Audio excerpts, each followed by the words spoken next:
kanko on ko ɗum amma noon mo tawata yahaali hajju noka mum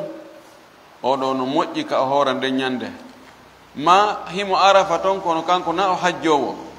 ko e service ji goo o woni no woodi buy wonɓe arafa tawa na yaaɓe hajju tawa ɓe ɓorni coñci maɓɓe ɗin police gendarme militaire golloɓe ka courant addoɓe ndiyan chauffeur ɓe yangantoɓe hajjiyankoɓe ɓen so waka sécurité ma ɗum kaka santé ka labtaneji toon e ɗuma ma chauffeur ɓe ko wayta wona noon ɓen ɗon haray ɓe toon kono naɓe on ɓe hajjude ɓen ɗon no moƴƴi kamɓe kadi kaɓe hoora nden ñande o addi ɗi hadisaji ɗo hadise arano on ko kanko watti wulure 150 ko Abu Qatada ko fillima radiyallahu anhu o wi su'ila rasulullahi sallallahu alayhi wa sallam nulaɗo Allah o landanoma an sawmi yawmi arafata fi kayfiya fi ɓural horugo ñande arafa goɗɗo landi e wi enene laaɗo fi horugol arafa noon ani mo hoori manamo mo hoori ñande arafa ko honɗugo mari e ɓural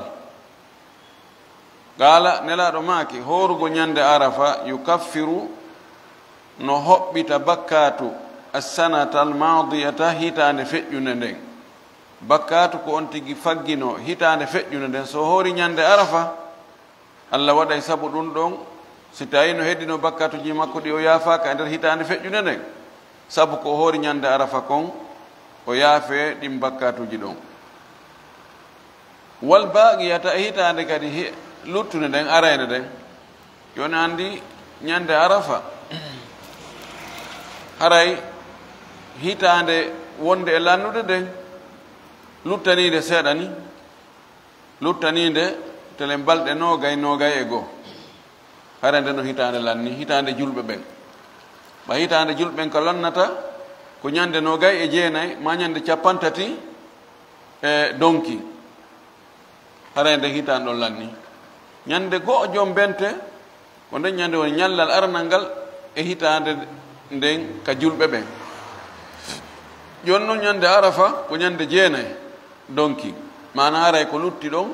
ko tele balɗe nogay e goo ma balɗe nogay si ndu ardi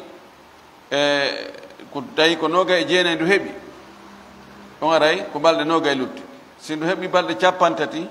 haray no lutti balɗe nogay e goo joni nden hitande ɗon ɗin lebbi 12 e balɗe jeenayi ɗon ɗon haray bakkato simo luttinno mo yaafaka sabu ko hoori ɗon kon Allah waɗa ɗin ɗon bakkatuji yaafe yardi haren jani ɗin no naati ɗon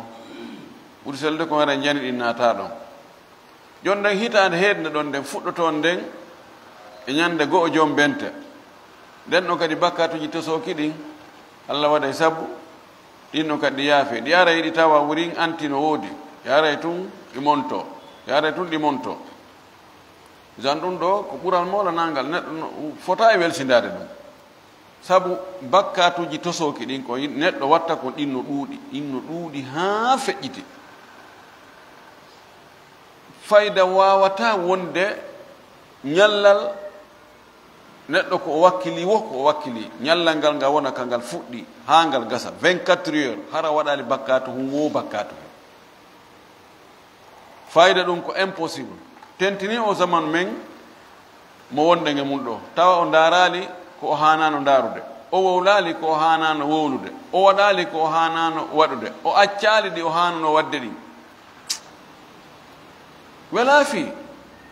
joni noon ko watta Allah watta sabu e muɗum ha ɗum ɗon monto wuri ɓay o andano windade kadi montora ton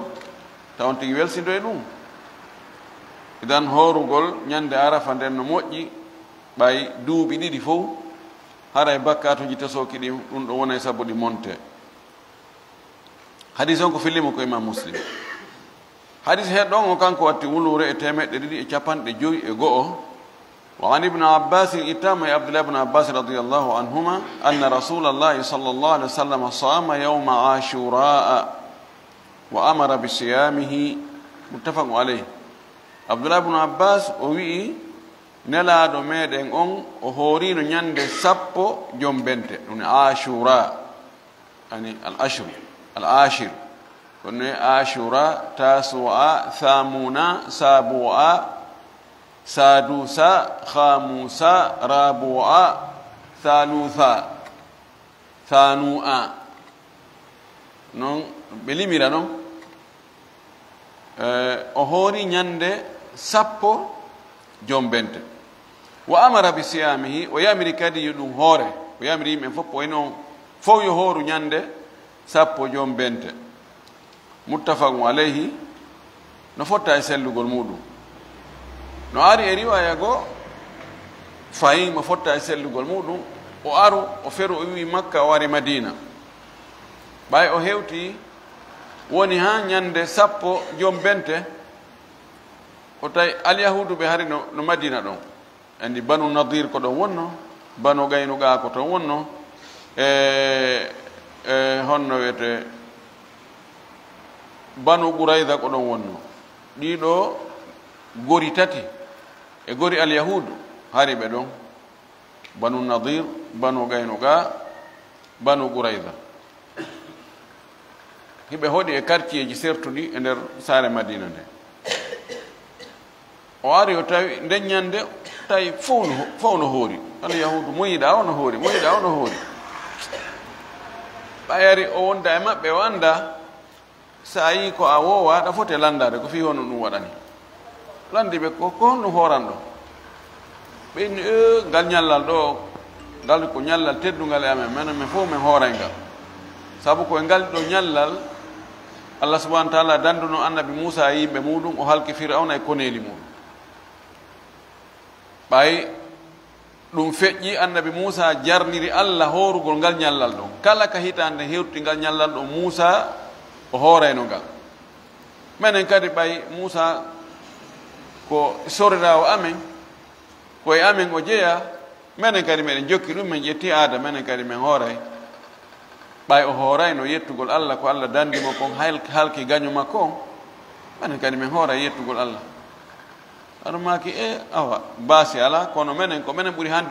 handude e moɗon e Musa fi teddingol Musa e ko Musa wonno e muɗum tentini ko yowdiri e diina ko yowdiri e yettugol Allah jarnugol Allah e nema ko Allah waɗannoma kon Allah dandimo halki ayɓe makko ɓen ko minen ɓuri handude on e muɗum jarnugol Allah o wi hey hoore enen kadi ngal ñallalɗo hoore ngal on tumati ka fuɗɗode tawi hay fayɓe ɓen ɓe hoorina e hay fayɓe ɓen no arno e hadis Anas nokku goo hadis Jabiri kan o wi si min hoorayno min hoorina pay koye koye si koye weelama ñalorma min moƴƴinana koye fijiri koye kokoye hilno koye fijira ɗon ha futuro heewa ɗum ɗo ko adu suuma e farlede ɓawa noon suuma e farlama laaɗo maki mono faala yo hooru mono añi yo accu ɗon na farilla hande kadi kono harilla o ko konti farilla joni ɗum ɗo ko hoorugol ngol e yamirore nen joni no ko woni ɓural ngal no ara o hadis ɗo hadis heedro ɗon on kanko watti wulure e 150 wan abi gatada ta ittama fayin abu gatada anna rasulallahi sallallahu alaihi wasallam su'ila an siyami yawmi ashura nelaɗo landanoma fi koro hoorugol ñande sappo jombente honno woni ɓural mum hono woni kayfiya muɗum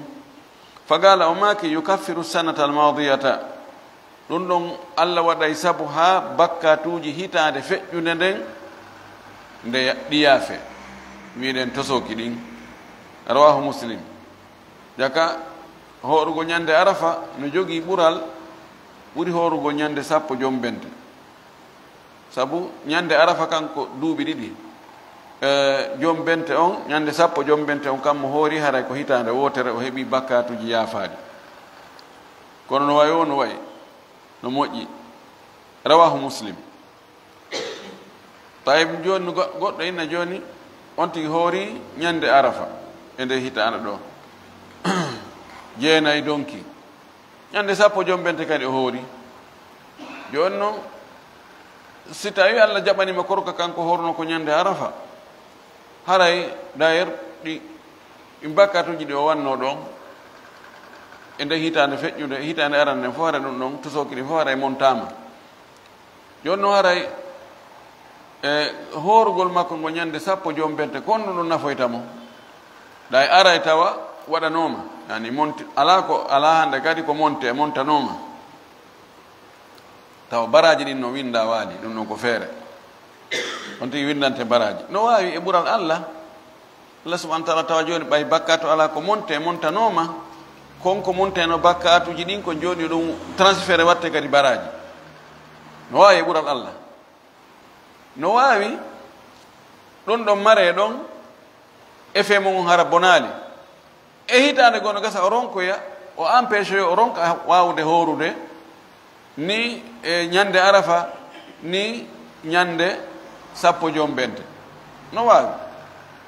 mo voyage mo nawni mo jogui empêchement gasi ɗum to e ko e ɓural allah ara ɗum ɗon golla ɗon noon montanamo ɗin ɗon no wawi almimu tawon tigi inno joni no ɓay mi hoori ɗum ɗa joni fo montike ammi ha to jinamiɗe hoora ɗum ɗa kadi horu sa heeɓi feere hadis o rawahu muslim hadis heed ɗon on kanko watti wulure temeɗɗe ɗiɗi e capanɗe joyi e tati o an ibne abbas ittama e abdoulah ibne abbas radiallahu anhuma qala o wi qala rasulullahi sallllahu alih wa sallam laɗo maaki la in baqitu ila gabilin wallahi simi heddike ha hitande arore nden gabil ko hitande fewtu nden arore nden la asumanna tasia wallahi mi hooray jeenayi on kadi tasuwa on joni o naari o tawi kanko nelaɗo sallllahu alayhi wa alihi wa sallam no jeyano e peewal makko ngal e sunna makko on o yiɗa e feppodirgol ka dewe e dewe alyahudu ma dewe annasara e fof ɓe waɗa hunde wotere tawa sendidirta ɓayno o tawi alyahudu ɓen horde ñande sappo joom bente o inni gasi o wi si allah wurnila ha ko arta mi hoora kadi jeenayi mi watta ɗon min mi hoora jeenayi e sappo kamɓe ɓe hoora sappo tun hara men seedi e riwaya goo wi hoore ñande jeenayi lundo ɗon alyahudu e riwaya goo mana holli ko o hooriri ñande jeenayi ko fi ɓeydigol baraji e fiita korka makko kan nandu e korka alyahudu no hani julɗo on hara o ƴettali typiquement ko ɓe o kafa dina ɓen no wayi noon hani ɓe tawa no serti kono tawi a sendidirta ko julɗo ni bakana julɗo ni ha no gasa no nandita e julɗo ba kono no nandi kadi e ɓeeɗa ɗum ɗo moƴƴana julɗo ko ɗum waɗi laɗo sallllahu alayhi wa sallam no maki haadi selluɗo man tashabbaha bi qawmin fa huwa minhum mo wayin kinnike e yimɓe nandin kinnike e yimɓe tawi a sendidirta fayda no ƴetti no ɓe wayi noon o yaray ko kamɓe contirete ko waɗi nde goɗɗo on tino yurno yo ha anda darande jaka no seedigoye seeɗa ara on tigi yangi ko gasa ara o ya feƴƴino idan o wi yani sunna on ko yonti horu ñande jeenayi joom bente e ñande sappo joom bente hadis on ko filima ko imam muslim kono o wurano hitande joom bente tawano mo fatino gaani muɗum ɗambogal heedungal ɗon ngal ko ngal watti temeɗɗe ɗiɗi e nogay e jeetati babu stihbabi sawmi sittati ayami min shawwal ɗambogal yewtay ngal fi ɓural yiɗegol horugol balɗe jeego e nder juldandu lewru juldandu ɗum suuma e maayi lewru heedu ɗon ɗum heɓugol ɗum balɗe jeego hoorade ɓural muɗum yiɗede muɗum baraji muɗum kama imam malik kanko o yi'a on ɗo hadis o yi'a yon tigi horu ɗum no woodi filliɓe makko ɓe inni ko o añi ko tokkidirgol gayna suumaye tun watta ɗon ñande ɗiɗi juldandu fuɗɗo horugol nde ñande bimbi julde o añiri ɗum ko ta ɓe andaɓe yimɓe majjiyanko yimɓe ninala ni tun ñembo ɓen taɓe sikku ɗon kadi koye suumaye konti aɓenna ene jaka suumaye ko capanɗe tati e jeego wonde yimɓe si ɓattodiri ɓe waɗa jonna ñawore wotere woɓɓe wi ko ɗum ono wawi o no wayi woni ko sabu ɗum ɗon woni ko hadis on woni hewtali mo kono fi imam malik hadi ma ɗum añi si tawi ko konelaɗo yamiri haray ko yo waɗe hare ɗen andi pellet imam malik o tewata ko o haɗa konelaɗo ko o andinilaɗo no yamiri ma o wiya ɗum no aña abadan imam malik ɓuuri ɗum no wawi noon hara hewtali mo wonde laɗo no yiɗi ɗum ɗo ma no yamiri ɗum hara hewtanoma kanko andal ɗum ma lawol ka ɗum rewi hewtimo ɗon lawol ngol na sellugol oɗo hadis waddi hadis goto ka dambugal ɗo ko oɗo watti wulure temeɗɗe ɗiɗi capanɗe joyi e nayyi wan abi ayuba al ansari radiallahu anhu ittama e oɗo abu ayuba al ansari anna rasulallahi sallllahu alayhi wa sallam qal wonde no laɗo allah on maaki man sama ramadana mo hoori suumaye ha ndu gasi summa atba'ahu sittan min shawwal refti o jokkintinnindu balɗe jeego hoorade e nder juldandu kana laatoto ko o waɗi ɗon kon korka makko kan ka siyami dahri no wawi horugol aduna mum on fuu no ari nokkugo o inni sabuna moƴƴu gotum ko yoɓirte ko moƴƴi sappo si tawi ko ɗum si onti hoori balɗe capantati suumaye capantati laabi sappo ko temeɗɗe tati so hoori balɗe jeego juldandu balɗe jeego laabi sappo ko capanɗe jeego haray joni woni konti e nder hitande noon o hoori balɗe capantati e jeego konti o heeɓi ka cowalle o heeɓi baraji beru balɗe temettati capanɗe jeego fade hitande nden ko ɗum ɗon no gasa ko ɓeydoto ko balɗe nayyi ma balɗe joyi ma si tawi hara suuma e ko balɗe noga e jeenayi arno hara en lutti fayi balɗe jeego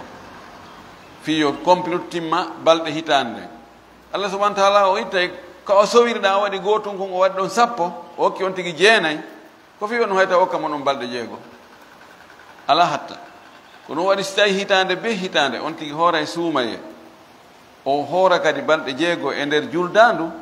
haray no wawi wasitande fof mo horude ka baraji ka cowalle ɗum ɗo no moƴƴi wural no e muɗum moƴƴi noon rawahu muslim ko fillede son ko imam muslim kono si onti no ñawlino e suumaye no ɗaɓɓa yonti yoɓu taw ko ñawlino kon yo yoɓu ha o gayna noon so hoora jeego juldandu ɗum so tawi noon ko ñawlino ko no ɗuuɗi ha tawi hejjata o yoɓugol ko o ñawli suumaye kon fo o watta ɗon jeego juldandu awa yo fuɗɗo yoɓugol ngol ɗo yaha o tawa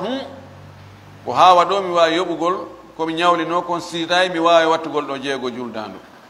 o darna ɗon on tumati o hoora jeego juldandu ɗum on tuma si juldandu maayi o continue noon yoɓugol ko luttuno kon kono tertagol hara fuɗɗaki yoɓugol fes fayda woni wa fandagol mo ñawli kono noon no woodi wiɓe no dago on tigui hara yoɓali few ɓe ƴetti e hadis wonde nene men aicha no ñawlotono suumaye o saato ɗon hara o yoɓali ha sabodu suumaye kadi artoya non o hooroya ɗon sabu kurganagol nelaɗo sallllahu alayhi wa alihi wa sallam dambugal heedungal ɗon ngal ko ngal ɗon watti temeɗɗe ɗiɗi e noga e jeenayi babu stihibabi sawmi l ithnaini wal khamis dambugal fi yiɗegol hoorugol tenen e alkamisa hadise arɗo ɗon on ara nun ɗum arano on ko kanko watti wulure temeɗɗe ɗiɗi e capanɗe joyi e joyi an abi gatarata fayin ko abou gatada fillimo abou gatada fillike ɗo hadisaji tati radiallahu anhu anna rasulallahi sallllahu alih w sallam su'ila an sawmi yawmi l ithnain nelaɗo landanoma fi horugol e ñalorma tene ko honɗum ɗum kadi ko honɗum woni kayfiya mum ko honɗum woni ɓural mum fa gala o maki dhalika yawmu wulidtu fihi ngal ñallal tenen ko e ngal ñallal mi jibina wa buistu fihi ko e ngal ñallal kadi mi nula jibril premier min e jibril men yidugol ko e tenen aw unzila alayya fihi ma hara ko o wi ko e ngal ñallal ɗon e tenen alqur'ana on atti cippade an aya ma cortewol attingol cippade e hoore angol ko e tenen fayda moƴƴereji ɗi ñande ɗi fuɗɗi ñallal ka moƴƴere nden tentini moƴƴere jande mawde nema ɓurɗo mawde on fayda mo heɓuɗa on ñallal mo heɓuɗa ɗon on e mum on ɗon a yawatamo yejjitude waɗi nabi sallah sallam a yejjitali ɓural ko allah okkimo kon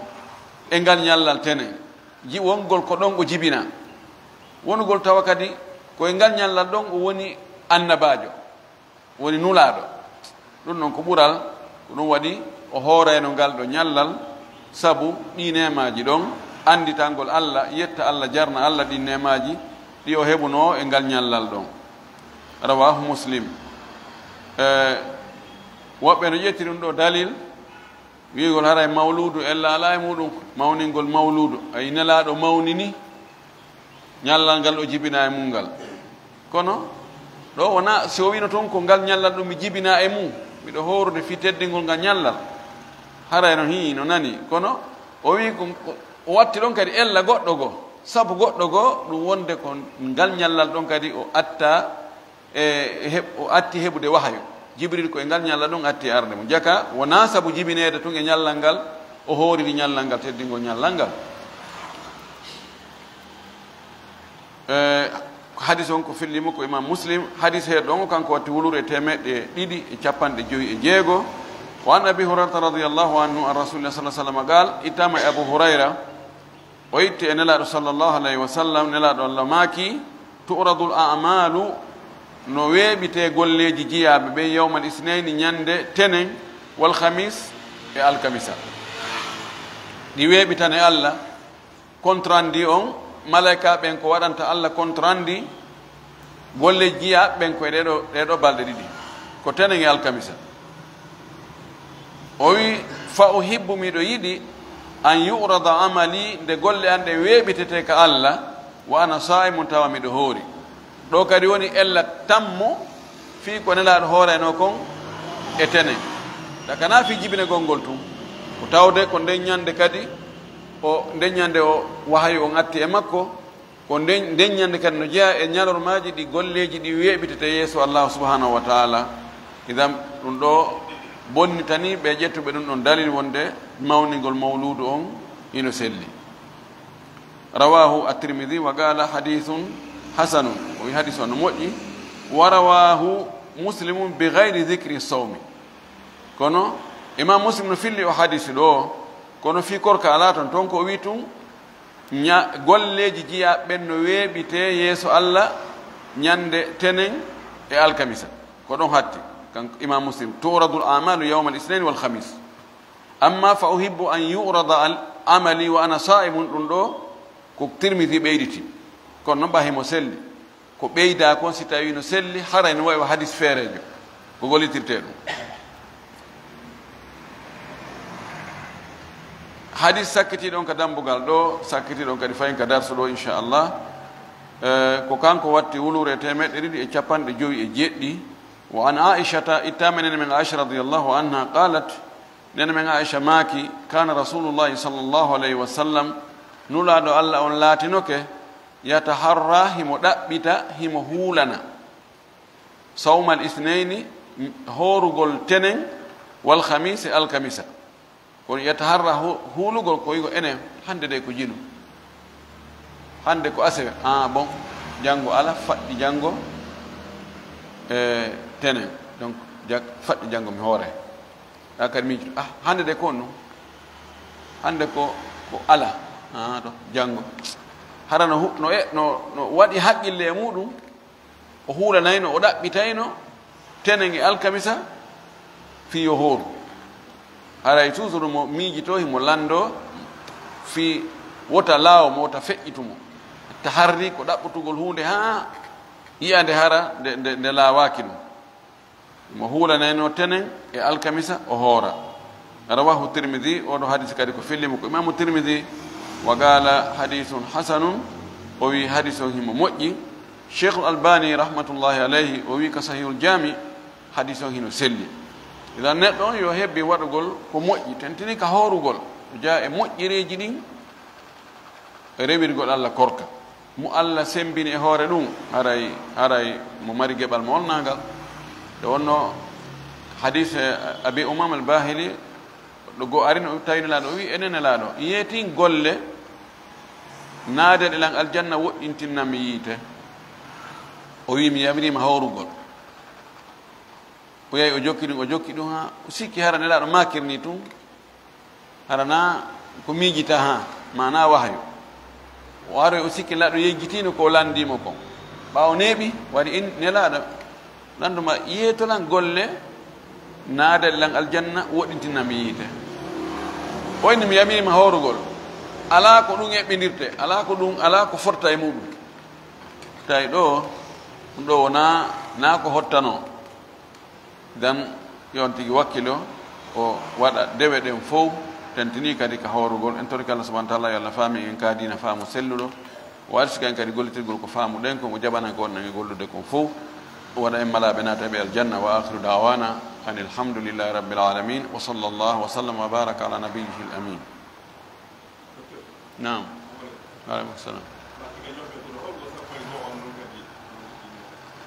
no ari hadis wiiɗo yon tigi suumu yawman qablahu aw yawman ba'dahu ñande sappo joom bente waɗi hadis goɗɗo go wiiɗo hoore ñallal ado muɗum maɗu ñallal yeeso muɗum lundoɗon alyahudu hadis on ko sellugol makko beɓi darta mi sikki tun haala no jokki hadis on wala kollude no woodi woɓɓe wiiɓe hoorugol e joom bente on ko martabaji tati martaba arana on ko ɓuri moƴƴude kon ko hoorugol jeenayi e sappo e goo martaba ɗimmon hoorugol jeenayi e sappo martaba tammo on hoorugol ñande sappo on tun laalla ɗum haray ko noon mo hoori ñande jeenayi e sappo e goo no annda on noon ka baraji hare mo ɓuri hoorɗo jeenayi e sappo on tun hoorɗo jeenayi e sappo ka baraji on no ɓuri hoorɗo ñande sappo on tun wabillahi tawfiq.